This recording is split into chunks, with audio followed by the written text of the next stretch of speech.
কাল তোর কাজ শেষ হয়ে গেলে তোর আমি চাঁদপুরে মেলা যাবো। হ্যাঁ, শুনলাম ওখানে নাকি পুতুল নাচ এসছে, দেখবি তো? কিরে, সে তখন থেকে চুপচাপ বসে আছি, কিছু তো বল। তোর সাথে আমার কোনো কথা নাই, তোর উপর আমার রাগ আছে।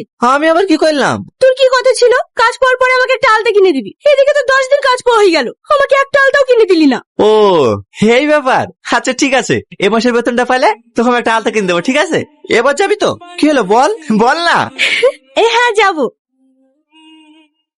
রামু, রামু, আমার জুতোটা এখনো পালিশ হয়নি কেন? এই কাজটা তো আমি রাসেলকে দিয়েছিলাম। এই তুই জানিস না আমি মন নিয়ে বেরোবো, আমার জুতোটা এখনো পালিশ হয়নি কেন? স্যার আমাকে বাজারে পাঠিয়েছিল। আগে আমার কাজ রেডি করবি, তারপর অন্য কিছু। যা তাড়াতাড়ি জুতোটা পরিষ্কার করে দে। তবে আমার ওটা একটা ছেলে খরচ আছে। ছেলেটা একবার বিয়ে হয়েছিল, অল্প দিনে ডিভোর্স হয়ে গেছে, দুটো বাচ্চাও আছে।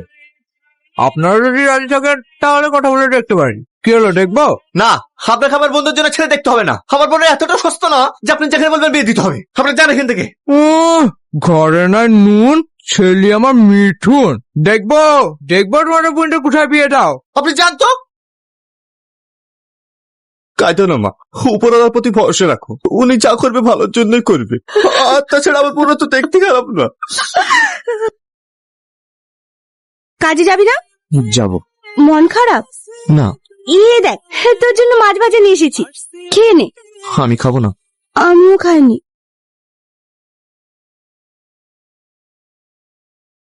এবার বল কি হয়েছে?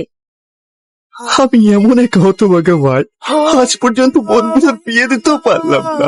না পারলাম বোনগুলোর মুখে হাসি ফোটাতে, না পারলাম ভাইয়ের একটি কর্তব্য পালন করতে। মন খারাপ করিস না, যার যখন সময় হবে ঠিক বিয়ে হয়ে যাবে। আর তোর রানী আছে না, আমরা দুজনে মিলে বোনেদের বিয়ে দেব।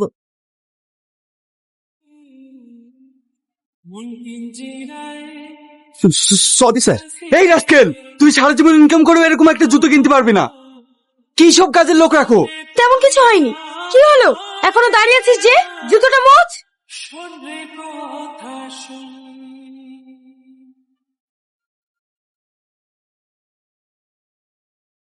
শেষ পর্যন্ত দেখাটা হয়েই গেল। আমি কিন্তু খালি খালি দেশে ফিরিনি, তোর মেয়েকে নিয়ে যেতে এসেছি। তাহলে এই খুশির খবরটা আজকের পার্টিতে অ্যানাউন্স করে দে।